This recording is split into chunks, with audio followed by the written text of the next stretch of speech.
Agora, com muita alegria, vamos acolher mais um casal palestrante. Teremos Paulo Jacobina e Marília, da Arquidiocese de Brasília, que discorrerão sobre o tema Evangelizar e formar os casais cristãos para a vida na família e na igreja. Boa tarde, gente. Meu nome é Paulo. Marília. Temos 26 anos de casados. 3 filhos. Somos aqui da Arquidiocese de Brasília. Eu quero fazer uma promessa a vocês. Prometo que não vou atrapalhar o soninho de ninguém. Ok? Então vamos ficar em pé para invocar o Espírito Santo, todos? Em nome do Pai, do Filho e do Espírito Santo. Amém. Vinde, Espírito Santo, enchei os corações.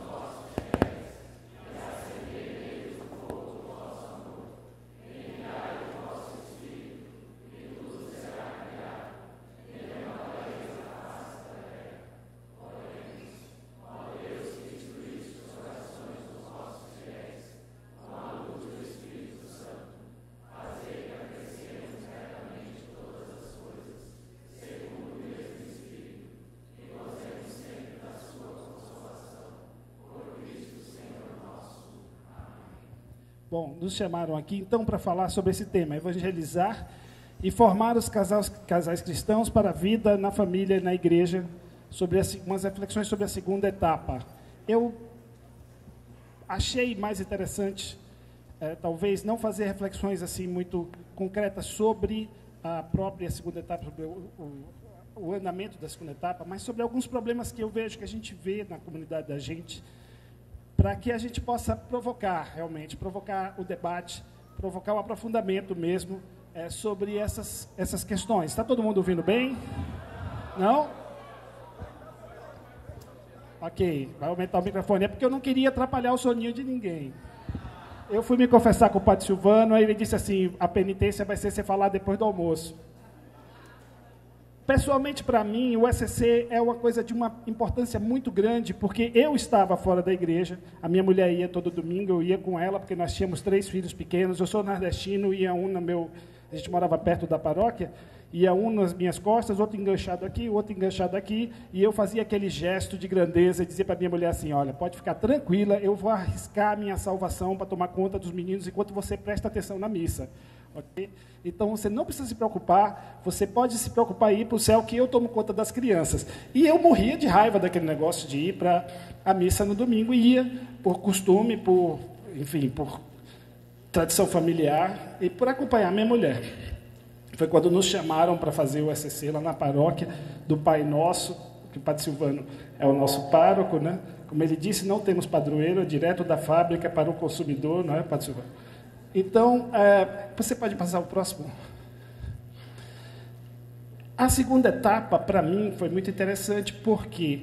Porque eu sempre tive muita dificuldade com o cristianismo emocional. Eu não sou exatamente uma pessoa carismática, digamos assim. Então, uma das coisas que me dava muita resistência quando eu ia à missa eram as demonstrações muito fortes de emoção. Isso, para mim, sempre foi um desafio. Assim, aprendi a respeitar, aprendi a amar, aprendi a ver a importância disso. Mas, para mim, pessoalmente, sempre foi muito difícil lidar com isso. Então, o ECC segunda etapa, para mim, foi muito interessante, quando eu comecei realmente a descobrir a profundidade da fé que eu tinha. Revisando o documento, a gente vê lá, então, as finalidades do ECC em sua segunda etapa, né? O item 1.3.2. Instruir o casal... É para vocês acordarem, esse barulhinho é só de propósito. Instruir o casal sobre o verdadeiro sentido da fé batismal para que viva plenamente, eu grifei, a mensagem de Jesus Cristo. Conhecer melhor os documentos da igreja, as diretrizes da ação evangelizadora da igreja no Brasil e os planos, não está funcionando aqui, os planos pastoral da Arquidiocese, objetivando um aprofundamento e um compromisso maior com o ser igreja hoje, e seu engajamento na pastoral paroquial e arquidiocesana. E permitir ao casal maior informação, reflexão e formação cristã a partir da fé e dos documentos do magistério da igreja para um efetivo comprometimento com a missão pastoral. Eu grifei algumas palavras ali que eu achei muito interessantes, porque são palavras que nos exortam, nos chamam realmente à vida, muito mais do que a informação, né? O engajamento, o aprofundamento, o compromisso maior, e viver plenamente, né, os seus compromissos. Por que eu estou dizendo isso? Porque é muito fácil, quando a gente se encanta pela doutrina da igreja, é muito fácil a gente virar alguém que conhece, estuda, mas não vive. Então, essa forma inteligente, essa forma genial com que esse documento foi escrito, nos desafia a isso. Não conhecer para criticar, não conhecer para ter mais cultura, mas conhecer para se engajar, para viver, para se aprofundar, para se comprometer efetivamente. Você pode passar o próximo? Então, eu pensei em propor aqui algumas discussões a partir desse método Ver, Julgar e Agir, né, que é um método tradicional na igreja, que a CNBB usa para suas reflexões também, e pegar, então, essas 3 finalidades da segunda etapa e aplicar sobre elas esse método Ver, Julgar e Agir, para que a gente possa, então, refletir um pouquinho sobre que realidade é essa, quais são esses desafios, como é que a gente pode encarar e como é que a gente pode agir diante dessa realidade, ou dessas finalidades propostas. Então, o ver seria ver como estão essas famílias que chegam não só na primeira etapa, mas chegam até a segunda etapa, né? Porque a maioria, me parece, que há uma desproporção entre quem faz a primeira etapa e quem chega até a segunda etapa, não é a maioria. Então, eu propus, com relação a este ver, eu propus uma discussão sobre a lei da gradualidade, que é uma coisa que eu acho muito recente, essa discussão está acontecendo depois da Amores Letícia, porque o Papa foi muito franco, estou falando como leigo, como quem está lendo o documento de fora mesmo, e eu acho que o Papa foi de uma franqueza muito crua no seu diagnóstico da nossa realidade. É a realidade que cada um de nós aqui vive, são as famílias que a gente vive. Dom Aparecido, às vezes, fala brincando assim, a gente faz procissão com o santo que a gente encontra na paróquia, né? Não fica se queixando, mas o santo daqui não é tão bonito. É com esses santos que a gente faz procissão, né? Então, como estão as famílias? Uma reflexão, então, que eu proponho, com base na lei da gradualidade. Então, no julgar, eu queria também fazer uma reflexão, e a gente vai caminhar até ela, através da proposta de discernimento, né? Parece que é uma palavra-chave também para o Papa Francisco. Discernimento é uma palavra-chave, contraposta com a ideia do moralismo, que é aquela ideia de que existe uma receita moral, que se a gente seguir, a gente vai para o céu, se a gente não seguir, a gente vai para o inferno. É muito fácil, às vezes, é mais fácil para nós, leigos, muitas vezes, achar que as coisas se resolvem assim, pelo dualismo bem e mal, a gente está no céu, está no inferno, se fizer assim, se fizer assado. Então, esse discernimento ao qual o Papa nos chama, eu achei muito interessante esse documento que ele publicou há pouco tempo, que chama Gaudete et Exsultate, que é um convite à santidade, que ele diz assim, quero convidar os cristãos a participarem da classe média da santidade. Eu achei isso fantástico, porque quando eu estava muito afastado da igreja, uma das coisas que me assustava era, às vezes, os exemplos de santidade que eram propostos, né? Eu olhava para Santa Teresinha e dizia, irmão, se ser santa é isso, definitivamente eu não quero. Não é alguma coisa que me interessa. Mas, enfim, essa proposta da classe média da santidade que o Papa faz, e nesse documento ele fala do perigo do gnosticismo, ou do gnosticismo, que é exatamente essa ideia de que o cristianismo é um grande conhecer, é um grande conhecimento, é um acúmulo de informações, né, e a gente acha que quem sabe mais é mais cristão do que quem sabe menos. Isso é um perigo, ele aponta 2 perigos no caminho da santidade, esse é um, né? E, por fim, no agir, eu queria propor essa reflexão sobre os sectarismos, que às vezes acontecem nas nossas paróquias, nas nossas igrejas, o clericalismo, que é um perigo que o Papa está também chamando bastante atenção, e o pelagianismo, que ele trata nesse documento. Esse capítulo 2 do Gaudete et Exsultate, eu confesso a vocês que eu li várias vezes para poder entender, com o dicionário do lado, porque não é fácil para um leigo entender esses conceitos. Então, eu coloquei ali como critérios para essa reflexão a Amores Letícia, Gaudete et Exsultate, porque acho que são muito pertinentes nesta segunda etapa, em que nós já estamos, de certa forma, despertados pela primeira etapa, né? Eu brinco assim, a primeira etapa é como tomar café. Excita, mas não alimenta. A segunda já vai alimentar, né? E a terceira vai nos propor, então, essa saída. Eu queria passar a próxima. Então, a proposta do ver. Como está essa família? Como estão esses casais?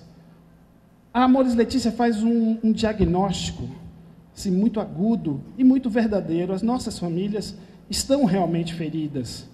Talvez esta ferida que a gente percebe nas famílias seja uma ferida que sempre houve, mas que nós talvez não tivéssemos a coragem de expor, né? Há pouco tempo atrás, nós estávamos procurando creche para a nossa netinha, e é uma situação muito complicada, a situação dela. Havia um processo de guarda, de separação e tal. E eu cheguei até uma creche com a minha esposa e com a netinha. Conversamos muito com a diretora da creche, e aí ela disse para mim assim: a nossa creche está muito preparada para receber famílias alternativas como a sua. Famílias que não se encaixam nos padrões como a sua. E aquilo me chocou muito. Porque até então eu jamais tinha pensado na minha família como uma família alternativa que não se encaixava nos padrões, né? E aí eu olhei para mim e pensei, meu Deus, o sujeito coroa, caretão, católico, e de repente a moça está falando isso, e era verdade. Nenhuma família se encaixa nos padrões, né? Nenhuma família se encaixa porque todas as famílias têm os seus problemas. E falar sobre esses problemas é sempre muito complicado, porque demanda, acima de tudo, caridade, né? Muita caridade, muito discernimento. O que é o discernimento? A diferença, eu coloquei ali entre parênteses, vocês vão ver, eu sou formado em Direito, então eu penso muito juridicamente, e para mim, pensar juridicamente na igreja sempre me atrapalhou muito, né? Então eu coloquei assim: como pensamos nós juristas? A gente pensa como Kant. Quando a gente pensa em moral, a gente pensa como Kant. Kant pensa assim: se eu acho que uma coisa está certa, né, isso é um imperativo categórico, isso se aplica a todo mundo. O que é que está certo? É isso aqui? Então, isso é um imperativo categórico, se aplica a todo mundo e ponto final. Então, para mim, a moral é discernir o que é que se aplica a todo mundo e aplicar doa quem doer, cumprir o meu dever. Ou eu penso como Kelsen. O que é que Kelsen pensa? Kelsen pensa assim: uma vez dada o pressuposto de alguma norma, a consequência tem que acontecer. Matar alguém, cadeia de 20 anos. Fazer isso, ir para o inferno. Ser homossexual, ser condenado. Kelsen sempre pensa assim: dado o antecedente, inevitavelmente aplica-se o consequente. E a gente pensa muito assim. Esses dias eu estava com um sobrinho lá em casa, e ele é um menino muito revoltado assim, no coração. E nós estávamos assistindo aqueles programas sanguinolentos que passam no final da tarde, sabe? A gente estava tomando café. E ele olhou para mim e falou assim: "Ô tio, o senhor não acha que esses bandidos deviam tudo era tomar um tiro e morrer de uma vez? Não devia ter negócio de cadeia, de polícia." Eu disse: "Rapaz, eu sou promotor, você vai tirar meu emprego, meu irmão." Não é? Se fosse assim, não precisava, né? Enfim, a gente pensa, então, muito assim. Aí a gente não pensa, e para mim foi uma grande surpresa descobrir o pensamento de Tomás de Aquino sobre a lei. O que é a lei? É uma ordenação da razão em vistas do bem comum. A lei é um caminho. A lei não é um antecedente ao qual se aplica o consequente. Outro dia, nós estávamos jantando lá em casa, e uma querida amiga estava dormindo lá em casa. Ela é evangélica, uma pessoa inteligentíssima. Mas, a certa altura do campeonato, ela puxou a Bíblia da bolsa, depois do jantar. E ela tinha muita abertura comigo para falar com toda assim, tranquilidade. Não se tratava de uma disputa religiosa de forma nenhuma. Ela estava sendo sincera comigo. Ela abriu a Bíblia e começou a ler assim: Êxodo, capítulo 26, versículo 4, diz aqui: não terás, não adorarás ídolos. Por que vocês enchem as igrejas de estátua? Aí depois ela abriu lá: Levítico, não sei o que lá, Mateus, não chamarás a ninguém de pai. Por que você chama os padres de pai? E começou, sabe, puxar-se os capítulos e os versículos da Bíblia, que na cabeça dela, nós católicos, infringíamos. E começou a me questionar. E eu, sem querer ser deselegante com a pessoa que estava jantando lá em casa, né? E mesmo porque não tinha por que ser, era uma conversa muito amistosa, e eu acho que ela estava confiando em mim, ela queria saber de verdade. Aí eu fui lá dentro, na minha biblioteca, peguei o Código Penal, trouxe de volta, abri junto da Bíblia e falei: doutor, aqui é a Bíblia, aqui é o Código Penal. A Bíblia serve para me botar no céu. O Código Penal serve para botar você no inferno. É ou não é? A Bíblia serve para me botar no céu. O Código Penal serve para botar você no inferno. Se a gente começar a ler a Bíblia como se fosse o Código Penal, aí fica fácil botar os outros no inferno, mas não foi para isso que ela veio. A Bíblia não veio para nos botar no inferno. Então, esta necessidade de retornar ao conceito de prudência. A prudência é mais importante que a justiça, sempre foi nas catalogações da moral clássica, né? A prudência sempre foi a primeira virtude, a capacidade de discernir, no caso concreto, o que fazer. Isso vem antes da justiça, que é a capacidade, é a vontade permanente de dar a cada um o que é seu. A gente inverteu as coisas. Hoje, a gente põe a justiça na frente da prudência, como se os casos gerais pudessem resolver os casos concretos pelo simples fato de serem anunciados. Mas esta é uma lógica que a gente não pode seguir na igreja. Não se faz ética religiosa, não se faz discernimento em terceira pessoa. Não sei se vocês estão conseguindo acompanhar ou se eu estou aproveitando para poder incentivar o sono de todo mundo. Você nunca pode discernir pelo outro. Nem o padre pode fazer isso. Ninguém pode fazer isso. Eu não posso chegar para o outro e falar assim, você tem que fazer isso aqui. Senão você não está no segmento. O discernimento é sempre em primeira pessoa. O que eu posso fazer é dar elementos para que o outro chegue às conclusões que, naquele caso concreto dele, só ele vai poder chegar. Né? Então, toda vez que a gente está pensando, e eu estou falando isso porque na segunda etapa é um momento em que a gente presume que as pessoas já estão prontas para receber ensinamentos morais, ensinamentos éticos da igreja, e a gente coloca muitas coisas como se a igreja tivesse uns códigos penais que fossem pré-fabricados para colocar no inferno quem não se encaixa naquelas situações. E esse é exatamente o contrário da proposta que o Papa Francisco está trazendo. E que, para mim, é genial, que me tirou dessa condição de jurista dentro da igreja, para realmente buscar essa santidade, que é o objetivo de todos nós. A santidade é uma questão de primeira pessoa, sempre. Ninguém pode empurrar o outro para ser santo. Então, é aqui nos nossos problemas que Jesus nos encontra, né? Jesus nos encontra aqui. Né? Às vezes eu ficava com muito difícil para mim aceitar quando as pessoas começavam a falar muito experiência com Jesus. Assim, eu ficava achando que a pessoa... para mim, sempre foi uma coisa muito difícil de racionalizar. Porque eu nunca tive essa experiência emocional de cair no chão, sei lá, enfim. Mas este encontro com Jesus, a partir da constatação de que é aqui onde a gente está, que Ele encontra a gente, é na situação que a gente está, na família que a gente está, no trabalho que a gente está, nos problemas que a gente está, é que Ele nos encontra. E Ele nos propõe exatamente uma lei de gradualidade, que não é a gradualidade da lei. Vou tentar explicar. A proposta cristã não é gradual. Não existe meio termo. O que é. Deus é Deus, Jesus é Jesus. Jesus é nosso Salvador. Não existe meia ressurreição, né? Ou Ele ressuscitou, ou não ressuscitou. Mas há uma lei da gradualidade. Há um caminho que todos nós temos que fazer, e que Deus tem uma paciência infinita com a gente. A gente não pode querer que todo mundo já esteja no cume da montanha, porque ninguém está. Outro dia eu estava conversando com um amigo meu, e ele estava dizendo, se vocês católicos querem ser mais santos que os outros, eu disse, não, ao contrário, eu nunca vi nenhuma pessoa que não fosse católico numa fila de confissão, vocês já viram? Nunca vi nenhum não católico na fila de confissão. Então, imagino que os católicos devem ser mais pecadores que os outros, e não mais santos, né? Porque os que não são católicos não entram em fila de confissão. Né? Então, esta questão de sermos aqui encontrados, onde estamos, e de termos sido perdoados e aceitos exatamente como somos, esta foi a sensação que eu tive, que me aproximou de Deus, no sentido de que Deus me ama assim.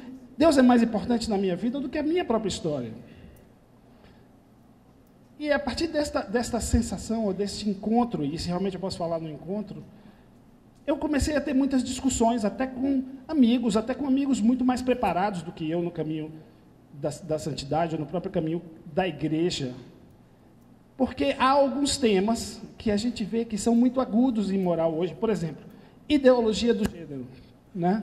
É um problema que eu acho que todo mundo aqui está se encontrando, está se debatendo com esse tema a todo momento, porque nós vivemos numa era em que a sexualidade está confusa. Ou não está? O que acham vocês? Esse é um desafio muito sério.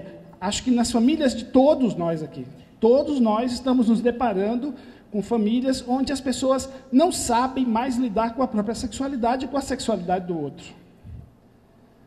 Mas não existe, talvez, assunto que fira mais, quando mal abordado, do que esse problema do gênero. Por quê? Porque não é por brincadeira que as pessoas estão confusas. As pessoas estão confusas de verdade. Não é um complô contra a moral e os bons costumes da sociedade cristã do Ocidente. Há uma crise real e as pessoas, de fato, estão doloridas com isso. As pessoas não só têm irmãos, têm filhos homossexuais, têm, enfim, parentes, têm amigos. E é claro que quando a gente fala, a gente nunca pode, como eu estava falando antes, discernir pelo outro, colocar para o outro, olha, a resposta é essa. Sim, esta é a proposta de santidade que a igreja faz. É fácil da gente ver, né? Está no Catecismo da Igreja Católica, o Papa de vez em quando cita, parágrafo 2357, que é aquele que fala da homossexualidade, como devem ser abordadas essas questões. Mas, enfim, se a gente empurra a fé em cima de uma família que está ferida, porque não é simplesmente o fato de ter o sacramento do matrimônio. Isso, imagino que todos os casais que estão aqui têm.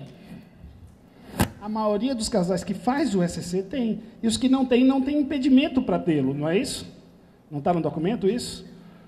Então, mesmo assim, mesmo as pessoas que receberam o sacramento do matrimônio, estão vivendo vidas feridas e têm famílias feridas, e é preciso abordar com muito cuidado, sempre com essa ideia de que nós não estamos levando os códigos penais para eles, nós estamos levando uma proposta de salvação que obedece a uma lei de caminhada, porque cristianismo é caminhar, né?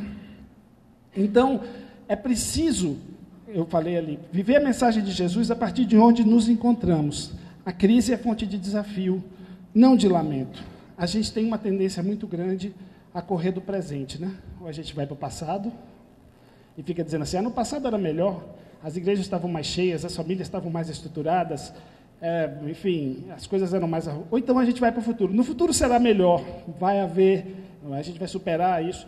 E essas duas tentações são tentações, me parecem, muito equivocadas, porque nós vivemos só no presente. Por isso o presente se chama presente, né? Ele é o presente de Deus para nós. Você pode passar para o próximo? Então, o segundo critério seria julgar. Como julgar? Quais são os critérios que a gente tem para julgar esta situação, esta caminhada, né? Eu falei da classe média da santidade, que o Papa apresenta na Gaudete et Exsultate. Não sei se vocês já chegaram a ver esse conceito. É muito interessante, muito mesmo. Um amigo meu até disse assim, eu sou muito ambicioso, eu quero a classe alta da santidade. Aí eu brinquei com ele e falei, existe um caminho, um martírio, né? Você pede uma missão para o Iraque, você vai passar direto para o grau da classe alta, porque, em termos de santidade, não adianta você ter mais dinheiro para comprar a primeira classe, né? Você tem que ter coragem. Para mim, se eu entrar na classe média, eu já estou achando de bom tamanho. O Papa Francisco traz uma coisa que eu achei genial. Foi uma proposta que ele fez no dia 6/3/2014, que, para mim, foi impressionantemente boa, que é ver a igreja como um hospital de campanha, e não como um tribunal. Isso foi uma das coisas, porque como eu, por formação, sou jurista, eu sempre tive uma tendência a ver a igreja como um tribunal, como um lugar onde se julga e se profere palavra dura de condenação ao outro e se sente justificado de alguma forma por estar numa situação melhor. Então, ver esta igreja como um hospital de campanha, o que significa isso? O que é um hospital de campanha? Nós estamos aqui numa escola militar, né? É um conceito militar. O hospital de campanha é aquele hospital que as pessoas montam ao lado de uma batalha para atender as pessoas que foram feridas na batalha, né? Então, quando você chega no hospital de campanha, diz o Papa, ninguém pergunta para você por que você está sangrando. Por que você está sangrando? As pessoas vão estancar o sangramento, não é assim? Você já pensou, você chega num hospital desses, no meio de uma batalha, alguém chega sangrando, e o médico para e diz assim, fala a verdade, você está sangrando porque você saiu correndo, você estava correndo, eu não vou te atender. Se a pessoa toma essa postura, o que vai acontecer? É exatamente o contrário da postura esperada de um médico num hospital de campanha. Não é o julgamento, é a cura, né? Salvação, me parece que em francês é a mesma palavra, né? Salvação, sanidade, santidade, saúde, tem a mesma raiz. Então, esta ideia de que não somos um tribunal, somos um hospital, muda tudo. Porque nós somos realmente o campo das pessoas feridas. E é assim que eu me sinto, como família, como leigo, como pessoa que está caminhando, que realmente acredita, que realmente busca isso. Então, este critério do hospital de campanha, me parece que é um critério muito importante quando a gente aborda os documentos magisteriais, que é exatamente uma das propostas desta fase, da segunda fase, né? Lidar com os documentos magisteriais. Eu tenho queridos amigos que são estudiosos, alguns nem são católicos, mas gostam de estudar os documentos da igreja e conhecem. Sim, no mundo jurídico é muito comum as pessoas conhecerem, mesmo sem serem católicos, né? Eu coloquei assim com o dedo com clericalismo e volto para isso. Eu ia falar do magistério dos documentos papais. Como a gente tem uma ideia de que a igreja é um tribunal, de alguma forma, a gente também olha para o magistério, nós leigos, olhamos para o magistério de uma forma muito equivocada. A gente não considera, normalmente, o Papa como um pai, o bispo como um pai daquela igreja local. A gente tende a olhar para o Papa como o Supremo Tribunal Federal. Um cara que faz os códigos, ou proclama a jurisprudência das coisas da igreja, né? E quando a gente começa a se enfronhar no estudo muito profundo, é engraçado porque a gente começa a usar, e eu já vi muita gente fazendo isso, usar os documentos papais contra o Papa. Eu tenho pelo menos uns 3 amigos que são mais católicos que o Papa Francisco umas 4 vezes. Eu tenho um deles que eu brinco com ele e digo assim, rapaz, você não participa da igreja, você participa da Sociedade dos Papas Mortos. Porque ele encontra lá um documento do Papa Pio IX, e aí ele busca esse documento e vem trazer para mim. Olha aqui, o Papa Francisco está falando errado, porque o Papa Pio IX falou que era herege quem dissesse tal coisa. Mas, peraí, gente.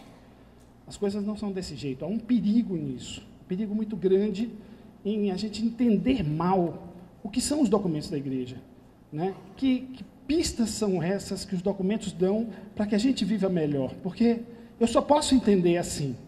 Se é um hospital, é uma bula aquilo. Esses documentos são bulas de médicos, e não decretos de juízes ou de legisladores.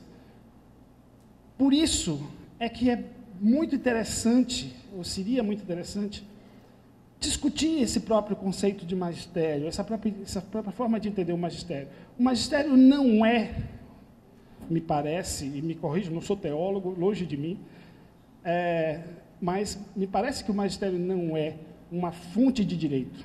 Me parece que o magistério é uma luz que aponta o caminho, um GPS. É para onde eu devo olhar. Não é um acúmulo, não é como se fosse mais a ideia da sola escritura, a gente tivesse a ideia dos solos magistérios, a gente fosse pegando os documentos do magistério como leis que se acumulam no tempo para engessar a conduta dos bispos, dos padres, dos papas, como se fossem uma série uma biblioteca. Uma biblioteca de documentos que nos enrijecem, né? Isso é uma forma que nos cria esse clericalismo, essa ideia de que há uma autoridade jurídica eclesial capaz de gerar uma série de normazinhas que a gente precisa conhecer, porque senão não somos bons católicos. Eu acho que se a segunda etapa correr o risco de se transformar em alguma coisa assim, um despejo de documentos eclesiais, para que a gente possa ter mais coisas para colocar na vida da gente, a gente vai ter um grande problema, Por quê? Porque, como eu coloquei ali, o magistério tem que ser um segmento. Tem que ser, eu confio neste eu sigo. E não uma jurisprudência, não. Então, o Papa adverte, nesse segundo capítulo da Gaudete et Exsultate, para que a gente nunca pense que o cristianismo é um gnosticismo. O que é um gnosticismo? Havia uma religião, a religião gnóstica, que pregava que quanto mais você sabe, mais você está perto de Deus. Quanto mais você tem informações, mais você conhece Deus, sabe? Por exemplo, sem querer falar mal de outras religiões, não é isso, mas dizem que lá no túmulo do Kardec tem escrito assim, morrer, renascer, aprender e evoluir, e isto é se tornar mais perfeito. Então as pessoas começam a achar que estudar mais, saber mais, ter mais informações na igreja, saber mais das coisas, citar coisas, é ser um melhor cristão do que aquele outro que sabe menos, que conhece menos. E o cristianismo não é isso, não é um gnosticismo, não é uma religião de acúmulo de informações, é uma religião de segmento, né? Pode passar o próximo? Como é que eu estou de tempo? 25, ok. Próximo slide. Então, no agir,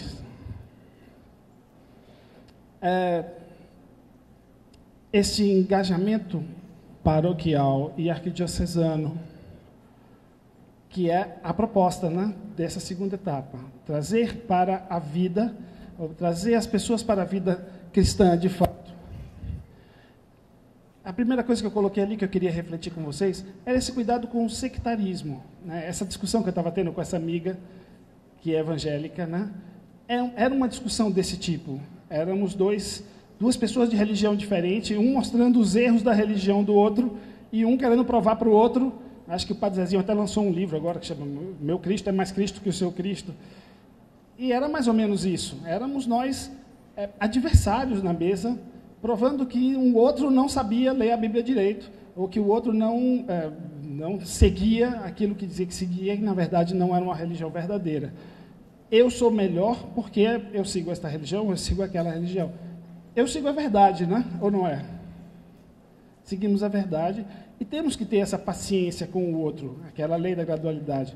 É preciso que a gente sempre imagine que o outro está de boa vontade, o outro busca também. Nós não somos os únicos buscadores nessa história. Então é preciso diminuir talvez, e eu acho que talvez seja uma das propostas do Papa Francisco, diminuir essa agressividade com o outro, de achar que o outro é um adversário. É claro que muitas vezes o outro é agressivo conosco, principalmente nesse embate interreligioso no trabalho, na família, com um parente, com um amigo, com um vizinho. É muito fácil que as pessoas não entendam o que é o catolicismo, não? O que é a religião católica, quem é Maria.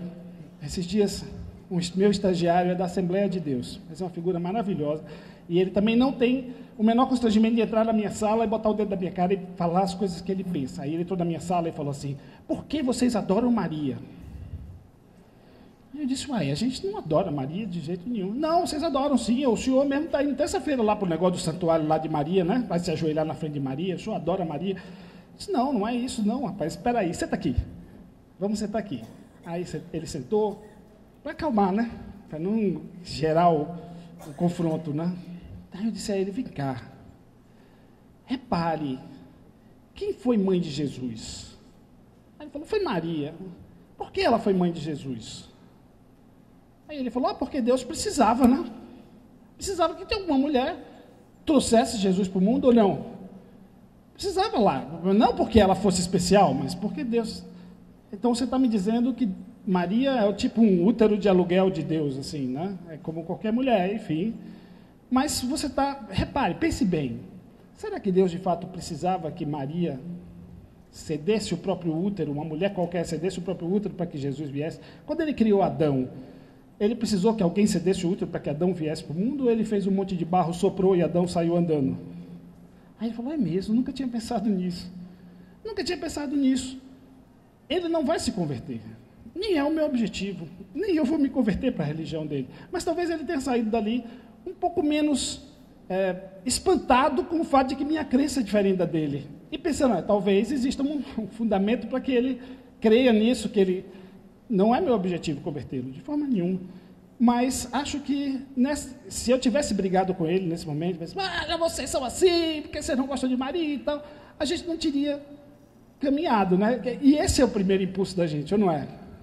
Quem já ouviu uma pergunta dessa, sabe que o primeiro impulso da gente é ficar bravo e defender Maria, porque nós somos todos marianos, né? Mas quando a gente para, respira, né? E controla essa tendência da gente ao sectarismo, né? A gente pode ter frutos muito bacanas. Por quê? Porque, no fundo, não há 2 igrejas, não há 3 igrejas, né? Se a nossa fé é verdadeira, só há uma, da qual participo eu e participa ele também, né? Embora há coisas na Igreja Católica que ele não aceite, problema dele. Mas o fato é que, necessariamente, a igreja tem que ser uma só. Batizado ele é, né? Cristão ele é. Estamos na mesma igreja. Talvez ele não entenda, ou talvez eu não entenda por que ele está assim. Ele não é, esse rapazinho, especificamente, não é um convertido. Não é alguém que era católico e se converteu, mas é alguém que o avô já era pastor. Então isso facilita, porque às vezes o convertido é mais raivoso nas coisas. Como era um menino que já tinha uma história de evangelho, é muito bom conversar com ele, porque a gente vê essa conversa na abertura de coração. E hoje eu tenho certeza que depois que ele foi trabalhar comigo lá, ele se sente um evangélico irmão dos católicos. De alguma forma, ele está começando a perceber que talvez não sejam tão irrazoáveis assim as coisas que ele achava muito implausíveis que a gente fazia, ou muito profanas, ou muito, talvez, violadoras da fé. A segunda frase que eu coloquei ali, que eu queria refletir também com vocês. A primeira vocação do leigo não é o altar litúrgico, mas é o altar da família. Esta proposta da segunda etapa, de engajamento paroquial e engajamento diocesano, arquidiocesano, é uma proposta muito boa e é o centro da segunda etapa de fato. Né? Engajar-se em pastorais, engajar-se em movimentos, claro. Mas é preciso, né, que a gente releia lá esses documentos. Acho que é a Lumen Gentium que fala da vocação do leigo. Acho que talvez seja um dos poucos documentos da igreja em que se define o leigo não como um não, o cara que não é religioso, que não é sacerdote, que não é o que sobrar é leigo. Não é isso que a Lumen Gentium diz, né? Ela diz, olha, o leigo tem um sim. O sim do leigo é o mundo secular, né? É o mundo da cultura, da economia, do direito, da medicina, da ciência. Esse é o sim de Deus para o leigo. Esse é o nosso primeiro engajamento. E tem que ser. Eu, às vezes, dava risada quando eu ia em algumas comunidades, e a gente, às vezes, vê os padres vestidos assim, de uma maneira muito tranquila, sem nenhum... E o leigo doido por um traje clerical, né? Às vezes a gente chega... Um dia eu cheguei numa paróquia, aí eu ia sentando, alguém falou, epa, você não pode sentar aí, não. Aí é o pessoal da catequese. Aí eu saí, atravessei, ia sentando... Aí é o pessoal da liturgia. Aí eu fui para o outro lado, disse, não, aí o pessoal do dia... Eu falei, para quê? Que não faz nada aqui, senta onde? Porque, às vezes, a gente transforma a estrutura numa estrutura semi-eclesial laical. O leigo começa a ter tantas estruturas dentro da igreja para si, que às vezes o leigo, por ser um sim, por estar no seu sim, passa a não ser nada. E esta é a primeira vocação, né? O que o Papa fala, né? Chama de a paróquia de família de famílias, a CNBB chama de comunidade de comunidades, né? Não é isso?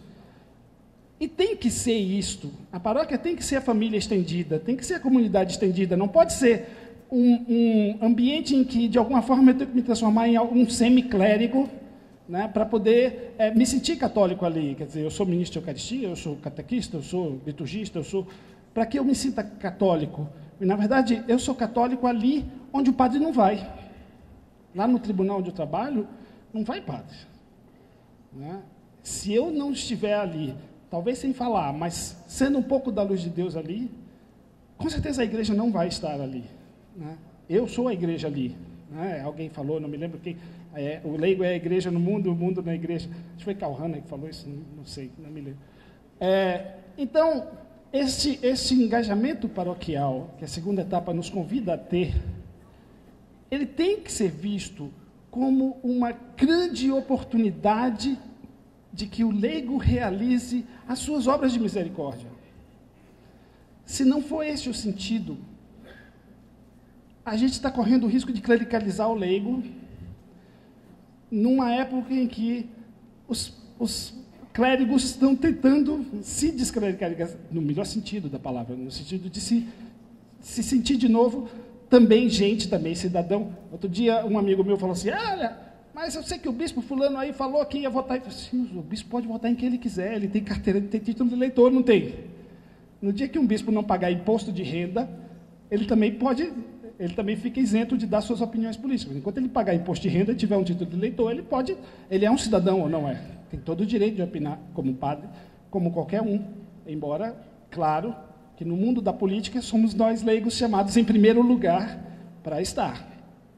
Mas, enfim, este engajamento paroquial ou diocesano, visto de fato como a oportunidade que vocês, clérigos, nos dão de realizar as nossas obras de misericórdia, 7 obras de misericórdia corporais, 7 obras de misericórdia espirituais, que às vezes a gente não tem oportunidade de praticar, ou muito pouco. Fora, isto é uma maravilha. Eu agradeço todo dia ao Padre Silvano, porque visito doentes, né? Ele me delega isso, e é uma coisa que dificilmente eu faria na minha vida civil numa cidade grande. É uma oportunidade de santificação pelas obras de misericórdia para o leigo. Não é de forma nenhuma uma introdução do leigo num semiclericalismo laical. Não pode ser. Não pode ser. Então, se é esta proposta maravilhosa de que este engajamento signifique que nós podemos nos santificar junto com vocês, junto com todo mundo aqui, fazendo as nossas obras misericórdias na igreja, né? Isso vai tirar a ideia de que estar numa paróquia é disputar um poder, uma posição ou qualquer coisa desse tipo, né? Porque não pode ser. Mas muitas vezes somos humanos, né? Eu estava ali prestando atenção no primeiro círculo e pensando assim, meu Deus, como as coisas da igreja são. A gente caminhou junto com o Padre Silvano aí esses meses todos, né? E a gente sabe que este congresso foi terminado de organizar ontem, depois que o congresso já estava aqui funcionando, né? Depois que já estava aqui funcionando, ainda tinha coisa sendo organizada, e vai ser assim sempre. O ECC é uma maravilha, cada vez que tem um encontro de ECC, gente, é um milagre, que 200 casais com filhos, com trabalho, com mulher, com marido, com sogra, com problema, com dinheiro, com dívida, se prontifiquem a passar 1 mês, 2, 3, organizando, junto com um padre que está até aqui de trabalho, né?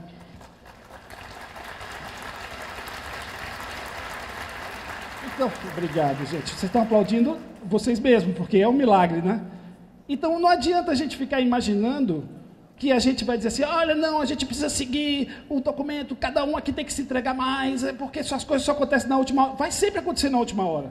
Sempre o padre vai estar mais sufocado do que o que ele pode. Sempre os leigos vão estar, não, mas porque sexta-feira um não pode, o outro não pode, você liga, o sujeito não é um milagre que aconteça.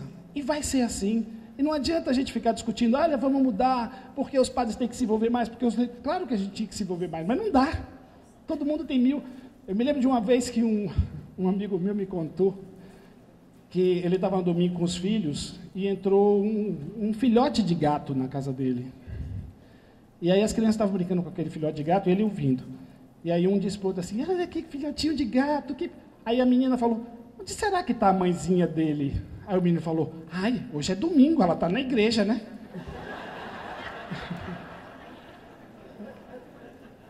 Será que é isso que é o engajamento paroquial? Quer dizer, na cabeça daquela criança, aquele gatinho estava sem mãe porque era domingo e a mãe dele estava na igreja. Uai, não pode ser isso. Senão não é um movimento, não é um encontro de casais, é um encontro de qualquer outra coisa, né? Então, esta ideia que o Papa fala também nesse capítulo 2 da Gaudete et Exsultate, de que a santidade não pode ser um pelagianismo, O que é o pelagianismo, né? Eu pesquisei, fui pesquisar para descobrir. E é realmente muito interessante, porque é aquela ideia de que nós conquistamos Deus. Se nós conquistamos a nossa entrada no paraíso, é uma ideia errada. De que nós vamos ter um SCC maravilhoso se nós nos esforçarmos. Nós temos que nos esforçar. Mas não depende de nós. Concordam comigo? Não depende de nós. Depende de Deus, é um milagre realmente. A gente entra lá e a gente vê aquilo acontecer, aquilo que a gente pôs no lápis, planejou, chamou gente, aquele não deu certo. Aí sempre tem o casal palestra ali dizendo assim, se não chegar, eu faço a palestra. Né? Sempre tem, porque o pessoal diz assim, a equipe dos 5 não deve ir lá. Mentira. A equipe dos 5 tem que estar lá, porque senão não dá certo. Porque na hora que o carro de um quebra lá, não sei aonde, o palestrante não chegou, você tem que entrar e dar a palestra. Né? E acontece, e é maravilhoso. E não pensemos nós, que aquelas pessoas, de alguma forma, sentiram aquele amor de Deus no coração por causa do nosso esforço, porque não foi. Foi apesar. Né? Alguém disse assim outro dia, olha, a igreja é um negócio de Deus mesmo, porque se dependesse de nós, já tinha acabado há muito tempo, né? Pela quantidade de besteira que a gente já fez, pela história fora, já teria acabado. É de Deus. O SCC é de Deus, não tenho dúvida nenhuma disso. Então, não é um pelagianismo, então a gente não pode imaginar que nós vamos discutir, ou que nós vamos nos colocar agora em círculo, ou em debate, ou em congresso, ou em assembleia, para tentar descobrir como nós vamos tornar o SCC mais perfeito. É preciso fazer isso. Mas é preciso sempre lembrar que quem vai tornar o SCC mais perfeito é Ele, né? É o Espírito Santo, é Deus realmente, de fato. É preciso que a gente olhe para o outro com esta ideia de que o outro está fazendo o que é melhor, sempre. A gente não pode presumir que as coisas não estão dando certo porque os padres não estão se esforçando, porque os bispos não estão se esforçando, porque os leigos não estão se envolvendo o suficiente. Não é assim. Você pode passar o último. Então, prometo que é o último. Então, vemos hoje, como sempre, no Eclesiástico, no livro do Eclesiastes, capítulo 3, eu acho, não me lembro agora exatamente. Tem um irmão meu que brinca assim, pô, você não sabe, não tem como você saber o versículo certo da Bíblia, porque você não é evangélico, né? Você é católico. Católico nunca sabe. Mas se você for olhar, quando às vezes os meus amigos evangélicos citam, eu vou olhar e está errado. O pessoal cita no chute porque acha que católico não sabe, e eles chutam mesmo e pronto, enfim. Aquela história, não é... O senhor sabe que tem aquela diferença clássica da Bíblia católica para a Bíblia evangélica, né? A Bíblia evangélica cheira a sovaco, a católica cheira a mofo. Enfim, somos famílias imperfeitas hoje. O livro do Eclesiastes diz assim, não diga que os tempos antigos eram melhores, porque isso é pecado. E é verdade, os tempos antigos não eram melhores. Nós vivemos lá. Nós sabemos como eram as famílias há 50 anos, há 100 anos. Isso é uma ideia boba, imaginar que as famílias eram melhores. A gente sabe muito bem o que acontecia, a violência que acontecia, também as traições que aconteciam, as faltas de sinceridade, de lealdade que aconteciam na família e que muitas vezes não vinham à tona, porque o nível de violência moral que existia ali era tão grande que as pessoas não podiam se queixar. E o Papa diz isso no Amoris Laetitia. Ele diz, olha, um dos sinais bonitos do nosso tempo é que as pessoas não se conformam mais com a hipocrisia. Então, não adianta nós olharmos para trás e ficarmos com saudade. Não vamos fazer isso. Essas são as famílias que temos, e são essas famílias com as quais a gente vai trabalhar. Esse é o tempo que nós temos, é um tempo menos hipócrita, é um tempo mais verdadeiro, é um tempo em que o marido não vai mais poder dizer assim, eu ajudo minha mulher em casa. Se ele falar isso, ele é um bobo, porque, na verdade, ele mora na casa também. Ele tem que dividir as tarefas, não ajudar a mulher. Né? Eu tento fazer isso. Então, somos chamados, né, como famílias imperfeitas. Somos famílias que têm filhos que caíram, que se divorciaram. Somos famílias que têm filhos homossexuais, que estão sofrendo por causa... Eu tenho amigos queridos que são grandes católicos, que têm filhos homossexuais, que são grandes católicos também. E que estão muito preocupados porque o filho vai para o inferno. Porque, às vezes, esta agressão que está existindo, de fora para dentro, de dentro para fora, por exemplo, com esse debate da ideologia do gênero, é um debate que está deixando de levar em conta as pessoas que estão ali. Existe um trabalho muito bonito, aqui em Brasília tem, que chama Courage, que é um grupo que se reúne para rezar junto com pessoas que têm same-sex attraction, né? Atração por pessoas do mesmo sexo. Isto não é pecado, está no catecismo. Né? Então, são essas famílias destruídas que a gente tem que tratar com cuidado. A gente, às vezes, fala de aborto e tem que falar. O aborto é um dos grandes crimes do nosso tempo, já matou mais gente que a Segunda Guerra Mundial. Mas a gente tem que se lembrar que a gente pode estar falando com alguém que já fez o aborto, né? E que sente a dor, mesmo que não tenha como verbalizar isso. Então, esta caridade a gente precisa ter. Fazer-se família na igreja e fazer-se igreja na família. Aqui em Brasília há uma peculiaridade. Como nós somos uma cidade muito nova, há um acolhimento na paróquia maior do que, às vezes, numa cidade, como na minha cidade, lá em Jacobina, no interior da Bahia, que tem uma família que tem a chave da igreja há 200 anos. Né? Então, quando eu levei minha esposa para conhecer meu pai, a família dela só tem uns 100 anos que está na cidade, a minha já tem uns 400, então meu pai disse assim, você é desse povo de fora, né? Então, é difícil, às vezes, entrar numa paróquia, não é? É difícil. Aqui em Brasília é um pouco menos, porque todo mundo é meio de fora, e quando muda o governo, você passa a ser uma das pessoas mais antigas na cidade, se você tiver uma função fixa. Aí, de repente, muda o governo, por exemplo, como agora, que foi do PT para o... Como é que é o nome do PSL? Não sei lá, enfim. Mudou, 80% da população foi embora, porque era daquele governo, agora quem ficou aqui? O servidor público concursado, que é 30%. Enfim, neste panorama de que a igreja seja realmente a nossa família, que ser cristão é caminhar, e caminhar a partir de onde estamos, não a partir de onde deveríamos estar para colocarmos-nos dentro, porque estamos dentro, né? Eu queria, então, terminar dizendo que não se trata nem de um acúmulo de conhecimento, nem de um ativismo pelagiano, mas de encarar o presente. Sempre nos chamar, Jesus sempre nos chama para encarar esse presente, sem saudosismos, nem messianismos. Marília quer falar uma coisa aí? Eu vou levar a culpa, mas quando começou lá, eu falei, você pelo menos lê os slides. Não vou ler os seus slides. E eu peço desculpa a vocês, eu sou péssimo em fazer slides, morri de inveja do pessoal que falou antes aqui, que os slides deles se moviam e tocavam música. Se alguém souber fazer isso, pelo amor de Deus, me ensina. Louvado seja nosso Senhor Jesus Cristo.